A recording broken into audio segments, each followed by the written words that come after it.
Hi, party people. How's it going? Hannah here, throwing it back to a little webcam video because my very, very lovable, cute, precious dog Casper got a hold of my one and only professional memory card and bit it, and now it doesn't work anymore. And they're kind of expensive, so I've been putting off getting another one. So I thought, since I can't film on my camera, let's just do it here. It's more intimate, if you will. And that lends itself pretty nicely to the topic today. Awesome, the color is going to change, like it always does, from red to blue. So the topic today is mental health with CF. And I don't want to keep this, or I don't want this to get super, super long. And also, if you didn't already know, I have my own channel on YouTube. It used to be called Hannah Breathes, now it's called A Healthy Han. And I talk about this a lot, so if you want to hear more about it, or if I don't go as in-depth as you want in this video, you can go over there. And I'll put the link to that in the description box for you guys. So, I exhibited symptoms of anxiety, generalized anxiety disorder, since I was like a younger kid. I was always terrified of being late places, terrified of disappointing people. If plans changed at the last minute, I would freak out. And because of that, I think that even if I didn't have cystic fibrosis, I would have anxiety disorder. I don't know about depression, but yes, I do have anxiety and depression. I was diagnosed with those things right after my sophomore year. Right after my freshman year of high school, I was diagnosed with anxiety and depression because I was going through a tough time. And I went to the hospital for just a routine cystic fibrosis checkup, and the social worker came in, as they always do. Change back to blue. There you go. The social worker came back in just like she always does, just to check on me and stuff, and we got to talking, and eventually I just burst into tears. I was crying every day at that point, just under immense stress about school, relationships, being sick, of course.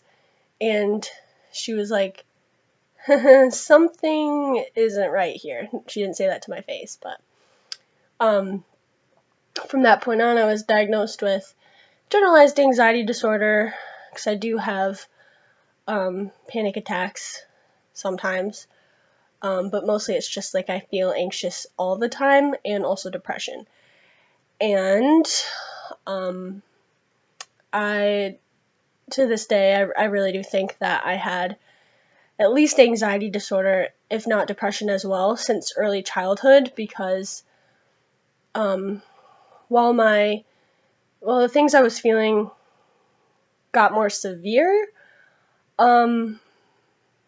at that time, right after my freshman year of college, they were not new. I had always felt this way. I was used to always feeling like something bad was about to happen. If I would get a call on the phone, I would think it was my mom or an insurance company or my school calling to discipline me or telling me that I failed a class or something. Worst case scenario, I was always used to that. The depression, not as much, but anyway. So after I was diagnosed with anxiety and depression, I went on Zoloft, and I've been on Zoloft ever since. Had some up and down times. I went to the hospital once for a mental health thing because I was having scary thoughts, and I will link that video on the screen right now because it's too long of a story to get into right now. But, yeah, so, therapy, I want to touch on.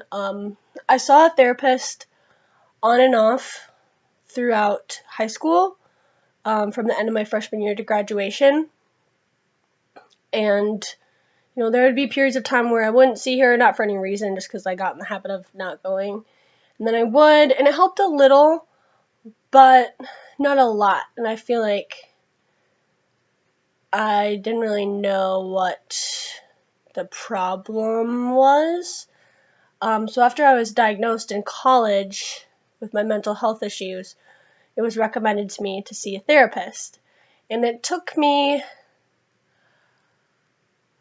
literally took me a full 2 years before I got off my butt and started seeing a therapist, which was pretty ridiculous.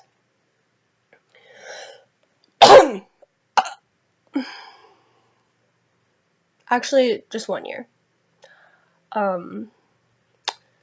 But I saw her.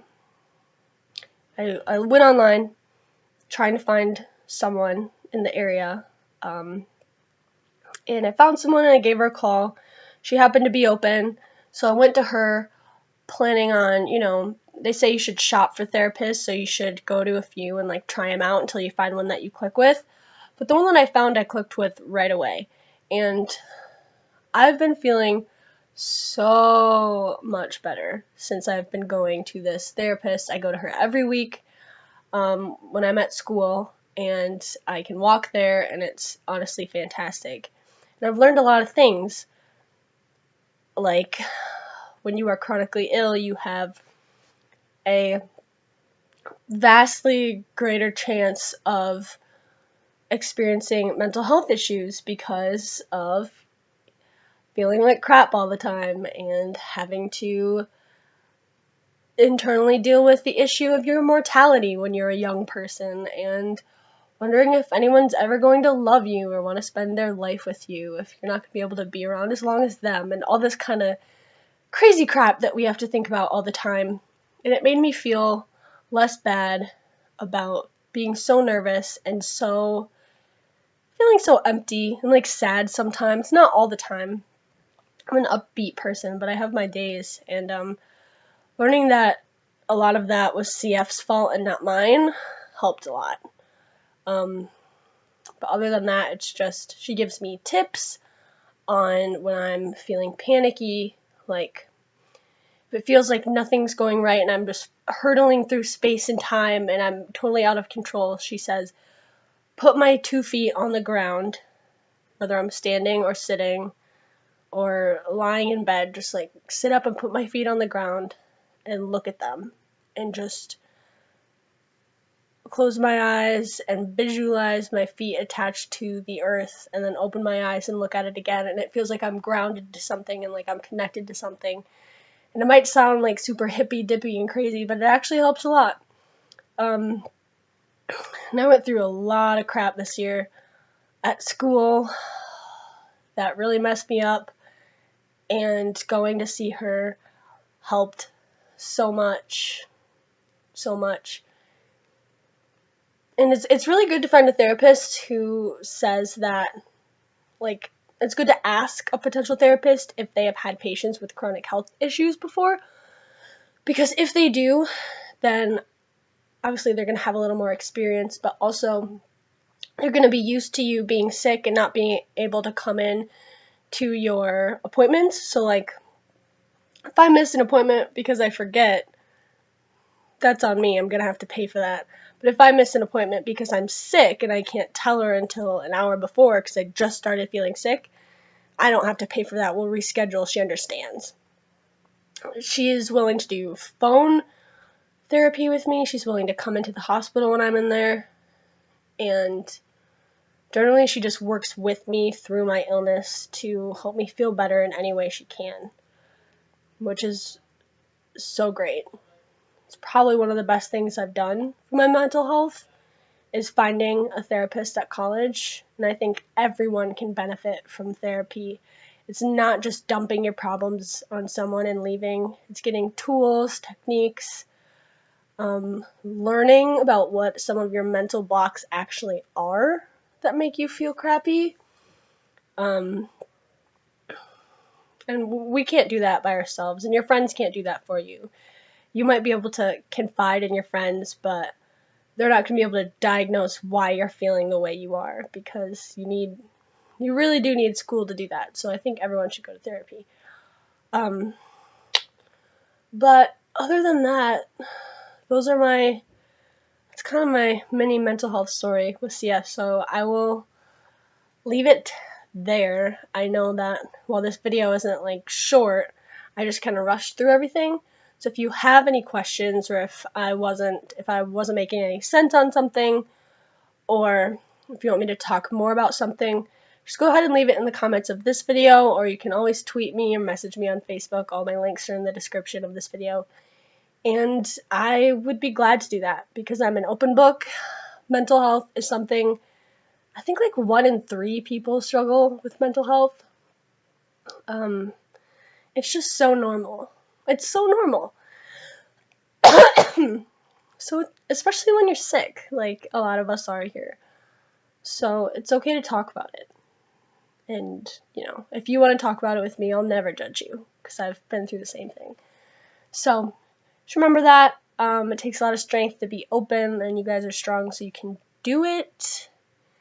And there's nothing wrong with you, except there's probably a little bit wrong with you if you're chronically ill, but that's just in your genes and it's not your fault. It's like, hey, something's wrong with me, I'm quirky. I'm in a very strange mood, so I'm just gonna stop recording right now, so bye!